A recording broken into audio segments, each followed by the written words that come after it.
Class 11 semester 1 এর এক দুর্দান্ত ছোট গল্প the open window by Saki. গল্পটা শুরু করার আগে বেশ কয়েকটা তথ্য আমাদের এমসিকিউর জন্য ভালো করে দেখে নেওয়া দরকার। ক্লাসটা প্রথম থেকে শেষ পর্যন্ত মন দিয়ে করবে, স্কিপ একদম করবে না, তা নাহলে গল্পের যে আসল মজাটা সেটা কিন্তু বুঝতে পারবে না। আর বোর্ডে লেখা প্রত্যেকটা তথ্য খাতার মধ্যে কিন্তু নোট ডাউন করে রাখো, এমসিকিউর জন্য অত্যন্ত গুরুত্বপূর্ণ এই সমস্ত তথ্যগুলো। দেখো ভালো করে, গল্পের টাইটেল কি আমাদের? The open window by Saki. এই সাকি সম্পর্কে আগে জেনে নিই। এই সাকির জন্ম হয়েছিল 1870 সালে, তিনি মারা গিয়েছিলেন 1916 সালে। জন্মসূত্রে তিনি ছিলেন একজন ব্রিটিশ ইংরেজ, ঠিক আছে। ওনার অরিজিনাল নেম আমরা জানবো তার আগে এই যে সাকি নামটা, এটা কিন্তু ওনার pen name, PEN, pen, NAME, pen name বাংলায় বলা হয় ছদ্মনাম। ছদ্মনাম, তাই ভালো করে একটু মনে রাখবে, পরীক্ষার জন্য কিন্তু গুরুত্বপূর্ণ যে সাকির ফুল ফর্ম কি, এটা কিন্তু আমাদের জানা দরকার। The original name of the author is Hector Hugh Munro. Hector Hugh Munro, H Munro বলা হয় শর্টে। এই গল্পের স্টাইলটা কি? প্রত্যেকটা ছোট গল্পের একটা স্টাইল হয়। এই গল্পের স্টাইলটা কি না, এটা হচ্ছে থার্ড পারসন ন্যারেশন। আমরা জানি পারসন তিন প্রকার, first person, second person, third person. এই গল্পটা কিন্তু থার্ড পারসন ন্যারেশনে লেখা হয়েছে। জনারটা কি?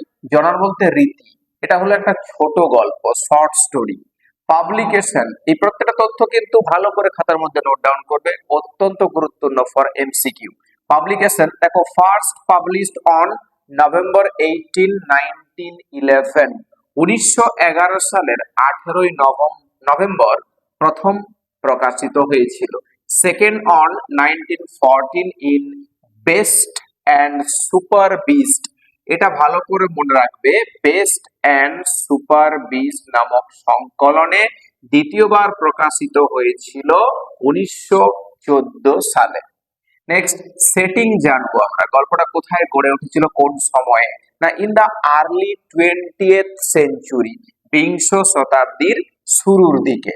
লোকেশন কোথায় হয়েছিল না, is the living room of a house, একটা বাড়ির বসার ঘর, লিভিং রুম। কাদের সেটা না, বিলঙ্গিং টু দা সেপেলটনস, সেপেলটনদের একটা বাড়ির বসার ঘরে এটা কিন্তু অনুষ্ঠিত হয়েছিল।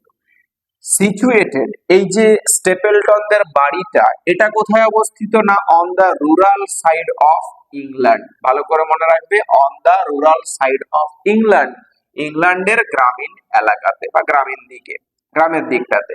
অ্যাকশন টাইম, কখন হয়েছিল, এটাও কিন্তু important. The story took place between, এই যে গল্পটা এটা সংঘটিত হয়েছিল বিটুইন দা আফটারনুন মানে বিকেল বেলা, এন্ড ডাস্ক গোধূলি বেলা, এর মাঝখানটাতে, এর মাঝখানটাতে, বিকেল এবং গোধূলির মাঝখানে। কখন সেটা না, ইন অক্টোবর, অক্টোবর মাসের বিকেল এবং গোধূলির মাঝখানে।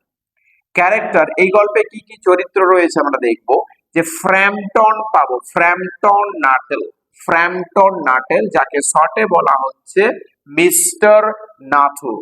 ভেরা পাবো, এই প্রত্যেকটা চরিত্র ভালো করে মনে রাখবে, ভেরা পাবো।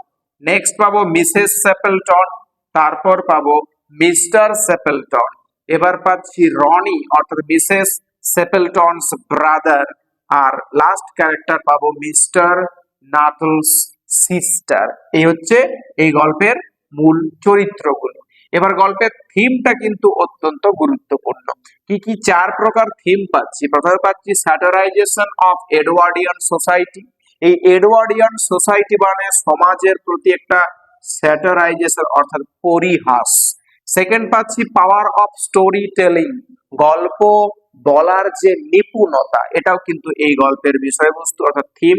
আর 3 নম্বর পাবো mockery of the boring customs of ordinary English society, সাধারণ ইংরেজ সমাজের যে একঘেয়ে প্রথা, সেই প্রথার প্রতি যে মকারি অর্থাৎ ঠাট্টা, সেটাও কিন্তু এই গল্পের বিষয়বস্তু। আর লাস্ট থিম পাবো আমরা কমেডি, হাস্য রস। এগুলো হচ্ছে এই চারখানা হচ্ছে এই শর্ট স্টোরি অর্থাৎ দ্য ওপেন উইন্ডো নামক গল্পের বিষয়বস্তু অর্থাৎ থিম। এবার আমাদের প্রত্যেকটা লাইন কিন্তু ধরে ধরে জেনে নেওয়া দরকার, তাই টেক্সটটা হাতে নিয়ে এক্ষুনি বসে পড়ো। লাইন বাই লাইন আমি বাংলাগুলো বলছি, ওয়ার্ডগুলো পারলে খাতার মধ্যে লিখে রাখবে বা টেক্সটে লিখে রাখবে। দেখো, my aunt will be down presently, mister Nuttel. Mister Nuttel, আমার কাকিমা এক্ষুনি নিচে নেমে আসবেন, said a very self-possessed young lady of 15. 15 বছর বয়সী আত্মবিশ্বাসী একজন তরুণী। সেলফ পজেসড কথার অর্থ হচ্ছে আত্মবিশ্বাসী, তাহলে 15 বছর বয়সী আত্মবিশ্বাসী এক তরুণী এই কথাটা বলল যে মিস্টার নাটল, আমার কাকিমা কিন্তু এক্ষুনি নেমে আসবেন। ইন দ্য মিন টাইম, এইটুকু সময় বা এই মধ্যিখানের সময়টা, you must try and put up with me, আমাকে কিন্তু আপনার একটু সহ্য করে নিতেই হবে। মানে কাকিমা যতক্ষণ না আসছেন আপনি আমার সঙ্গে একটু বকবক করুন, একটু গল্প করুন। এটা 15 বছর বয়সী আত্মবিশ্বাসী একটা তরুণী কথাটা বলল। ফ্র্যাম্পটন নাটল এন্ডিওভার্ড, ফ্র্যাম্পটন নাটল চেষ্টা করেছিল। এন্ডিওভার্ড কথার অর্থ কি? চেষ্টা করা। ফ্র্যাম্পটন নাটল এন্ডিওভার্ড টু সে, বলার চেষ্টা করেছিলেন, বলতে চেষ্টা করেছিলেন কি?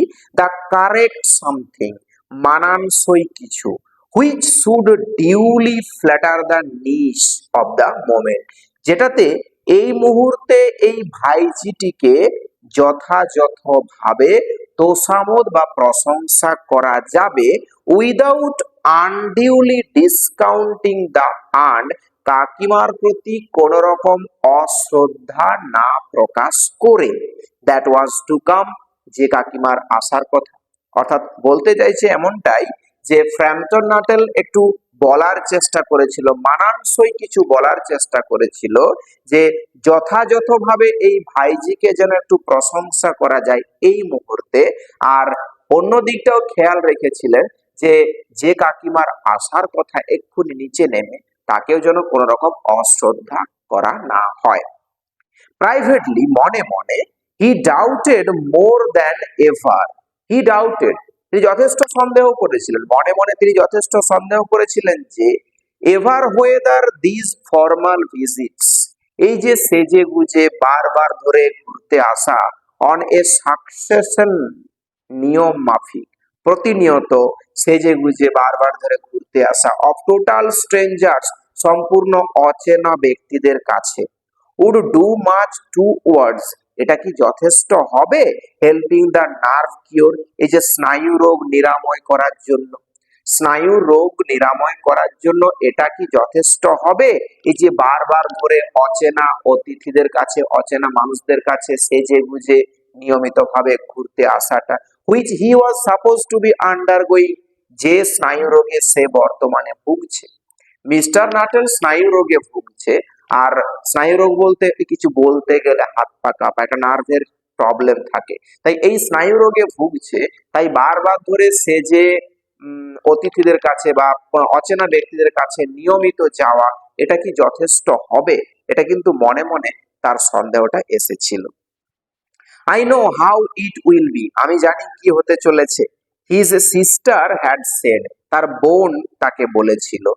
When he was preparing two migrate, যখন এই মিস্টার নাটেল অর্থাৎ ফ্র্যাম্পটন নাটেল যোগাড়যন্ত্র করছিল স্থানান্তরিত হওয়ার জন্য, টু দিস রুরাল রিট্রিট, এই গ্রামীণ আশ্রয়স্থলে বা গ্রামীণ পরিবেশে, গ্রামীণ পরিবেশে আসার সময় যখন ফ্র্যাম্পটন নাটেল প্রস্তুতি নিচ্ছিল, তখন তার বোন বলেছিল আমি জানি কি হতে চলেছে।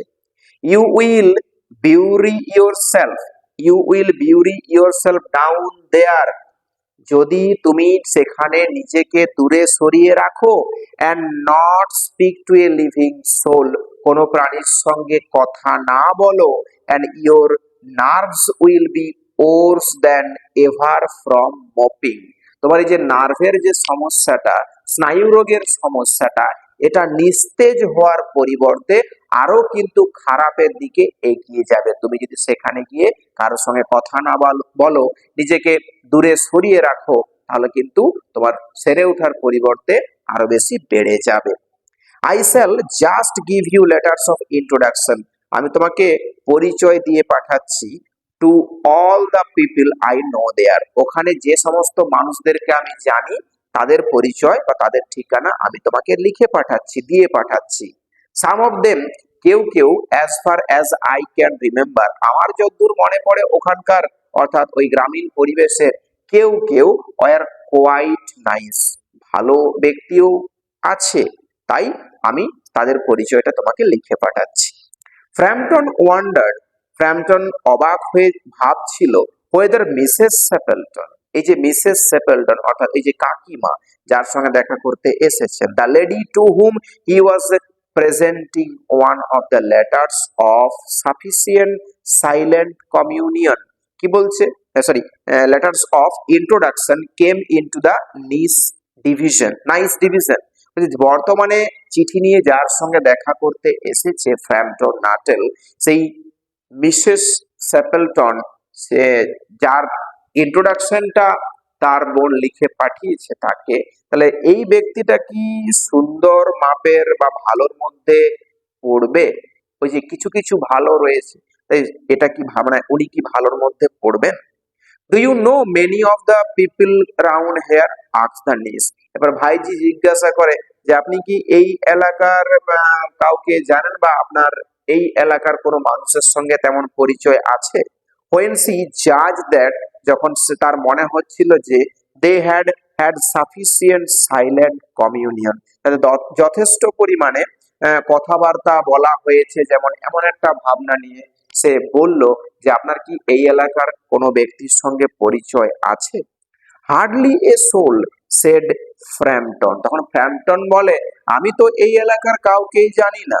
My sister was staying here, আমার বোন এখানে কিছুদিন ছিলেন এট দ্য রেক্টরি, ওই ধর্মযাজকের আবাসে বা বাসস্থানে, ধর্মযাজকের আবাসে কিছুদিন আমার বোন এখানে ছিলেন।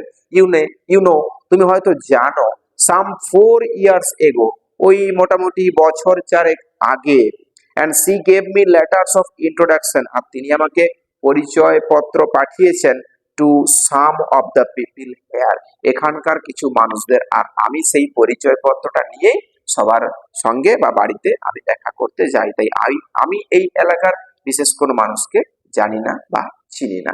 আজকের ক্লাসটা এই পর্যন্তই, বাকিটা পরবর্তী ক্লাসে।